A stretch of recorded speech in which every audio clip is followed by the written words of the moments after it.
വട, പത്തിരി, ഉണ്ടമ്പര്, സവാളയുടെ സുഖയിൽ മേൽപ്പറഞ്ഞ കടികളൊന്നും ഇവിടെ ഇല്ല.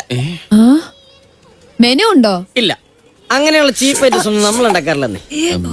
അല്ല, മനുഷ്യന് കഴിക്കാൻ പറ്റുന്ന എന്തെങ്കിലും ഉണ്ടോ? അപ്പം, മുട്ടക്കറിയുണ്ട്, പുട്ടും കടലുണ്ട്. ആകെ ഈ 2 സാധനങ്ങളുള്ളോ? പിന്നെ അപ്പം, കടലുണ്ട്, പുട്ടും മുട്ടക്കറിയുണ്ട്. എനിക്ക് പുട്ടും കടലേ മതി. ചേച്ചിക്ക് എന്താ വേണ്ടത്? The other one. അതല്ല, വണ്ണം ഇല്ല. ബണ്ണല്ല, No. മറ്റേ അപ്പം മുട്ടക്കറി. Yeah, that one. അവിടെ 2 ഗ്ലാസ് കൊടുത്തേ. കടിയില്ലാന്ന് പറഞ്ഞിട്ട് നന്നേ മാന്തണ്ടല്ലോ. Disgusting. എന്താ ഇത്? അപ്പം, മുട്ടക്കറിയും, പുട്ടും കടലയും. ആ, അത് മനസ്സിലായി. ഈച്ചയൊക്കെ വന്നിരുന്ന ഭക്ഷണമാണ് ഇവിടുത്തെ ആൾക്കാർക്ക് വിളമ്പുന്നേ. ഇത് ഞാൻ വളർത്തുന്ന ഈച്ചയൊന്നുമല്ല. അതുകൊണ്ട് തന്നെ അയ്യോ ഈച്ച ഇവിടെ വരില്ലെന്ന് പറഞ്ഞാൽ ഈച്ച അനുസരിക്കാനൊന്നും പോണില്ല.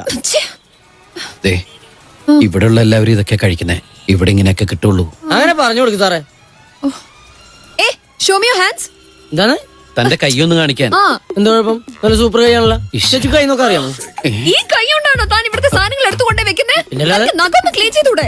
പിന്നെ എനിക്കിവിടെ തൂറാൻ പോലും സമയം കിട്ടല്ലോ. അതിനിടക്കല്ലേ കൈയുടെ നഖം വെട്ടാൻ പോണത്. എനിക്ക് തന്റെ ഭക്ഷണം വേണ്ട. 5-8 ദിവസം ഞാൻ കുളിക്കാത്തതിന് ആർക്കും ഒരു പരാതിയില്ല. ഇപ്പൊ നഖം വെട്ടാത്തതിന്റെ പ്രശ്നം.